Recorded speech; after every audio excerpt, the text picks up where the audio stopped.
حضرت خدیجہ رضی اللہ عنہا مال و دولت کے ساتھ انتہائی شریف اور عفت مآب خاتون تھی۔ اہل مکہ ان کی پاک دامنی اور پارسائی کی وجہ سے ان کو طاہرہ یعنی پاک باز کہا کرتے تھے۔ ان کی عمر 40 کی ہو چکی تھی۔ پہلے ان کا نکاح ابو حالہ بن زرارہ تمیمی سے ہوا تھا اور ان سے 2 لڑکے ہند بن ابو حالہ اور حالہ بن ابو حالہ پیدا ہو چکے تھے۔ پھر ابو حالہ کے انتقال کے بعد حضرت خدیجہ نے دوسرا نکاح عتیق بن عابد مخزومی سے کیا۔ ان سے بھی 2 اولاد ہوئی، ایک لڑکا عبداللہ بن عتیق اور ایک لڑکی ہند بن عتیق۔ حضرت خدیجہ کے دوسرے شوہر عتیق کا بھی انتقال ہو چکا تھا۔ بڑے بڑے سرداران قریش ان کے ساتھ عقد نکاح کے خواہش مند تھے، لیکن انہوں نے سب پیغاموں کو ٹھکرا دیا، مگر حضور صلی اللہ علیہ وسلم کے پیغمبرانہ اخلاق و عادات کو دیکھ کر اور آپ کے حیرت انگیز حالات کو سن کر یہاں تک ان کا دل آپ کی طرف مائل ہو گیا کہ خود بخود ان کے قلب میں آپ سے نکاح کی خواہش پیدا ہو گئی۔ کہاں تو وہ بڑے بڑے مالداروں اور شہر مکہ کے سرداروں کے پیغاموں کو رد کر چکی تھی اور یہ طے کر چکی تھی کہ اب 40 برس کی عمر میں تیسرا نکاح نہیں کروں گی، اور کہاں خود ہی حضور صلی اللہ علیہ وسلم کی پھوپھی حضرت صفیہ کو بلایا جو ان کے بھائی عوام بن خویلد کی بیوی تھی۔ ان سے حضور صلی اللہ علیہ وسلم کے کچھ ذاتی حالات کے بارے میں مزید معلومات حاصل کی۔ پھر نفیسہ بنت امیہ کے ذریعے خود ہی حضور علیہ الصلوۃ والسلام کے پاس نکاح کا پیغام بھیجا۔ مشہور امام سیرت محمد بن اسحاق نے لکھا کہ اس رشتے کو پسند کرنے کی جو وجہ حضرت خدیجہ نے خود حضور صلی اللہ علیہ وسلم سے بیان کی ہے، وہ خود ان کے الفاظ میں یہ ہے کہ انی قد رغبت فیک لحسن خلقک وصدق حدیثک، یعنی میں نے آپ صلی اللہ علیہ وسلم کے اچھے اخلاق اور آپ کی سچائی کی وجہ سے آپ کو پسند کیا۔ حضور صلی اللہ علیہ وسلم نے اس رشتہ کو اپنے چچا ابو طالب اور خاندان کے دوسرے بڑے بوڑھوں کے سامنے پیش فرمایا۔ بھلا حضرت خدیجہ جیسی پاک دامن، شریف، عقل مند، مالدار عورت سے شادی کرنے کو کون نہ کہتا۔ سارے خاندان والوں نے نہایت ہی خوشی کے ساتھ اس رشتے کو منظور کر لیا اور نکاح کی تاریخ مقرر ہوئی، اور حضور صلی اللہ علیہ وسلم، حضرت حمزہ اور ابو طالب وغیرہ اپنے چچاؤں اور خاندان کے دوسرے افراد اور شرفائے بنی ہاشم و سرداران مضر کو اپنی بارات لے کر حضرت بی بی خدیجہ کے مکان پر تشریف لے گئے اور نکاح ہوا۔ اس نکاح کے وقت ابو طالب نے نہایت ہی فصیح و بلیغ خطبہ پڑھا۔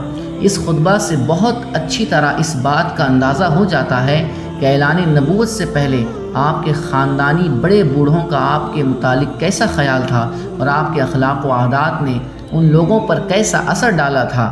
ابو طالب کے اس خطبے کا ترجمہ یہ ہے کہ تمام تعریفیں اس خدا کے لیے ہیں جس نے ہم لوگوں کو حضرت ابراہیم کی نسل اور حضرت اسماعیل کی اولاد میں بنایا اور ہم کو ماد اور مضر کے خاندان میں پیدا فرمایا اور اپنے گھر یعنی کعبہ کا نگہبان اور اپنے حرم کا منتظم بنایا اور ہم کو علم و حکمت والا گھر اور امن والا حرم عطا فرمایا اور ہم کو لوگوں پر حاکم بنایا۔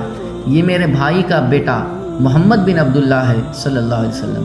یہ ایک ایسا جوان ہے کہ قریش کے جس شخص کا بھی اس کے ساتھ موازنہ کیا جائے، مقابلہ کیا جائے، مفاضلہ کیا جائے، یہ اس سے ہر شان میں بڑھا ہوا ہی رہے گا۔ ہاں، مال اس کے پاس کم ہے، لیکن مال تو ایک ڈھلتی ہوئی چھاؤں اور عدل بدل ہونے والی چیز ہے۔ اما بعد، میرا بھتیجا محمد صلی اللہ علیہ وسلم وہ شخص ہے کہ جس کے ساتھ میری قربت و محبت کو تم لوگ اچھی طرح جانتے ہو۔ وہ خدیجہ بنت خویلد سے نکاح کرتے ہیں اور میرے مال میں سے 20 اونٹ مہر رقم کرتا ہے، اور اس کا مستقبل بہت ہی تابناک، عظیم الشان اور جلیل القدر ہے۔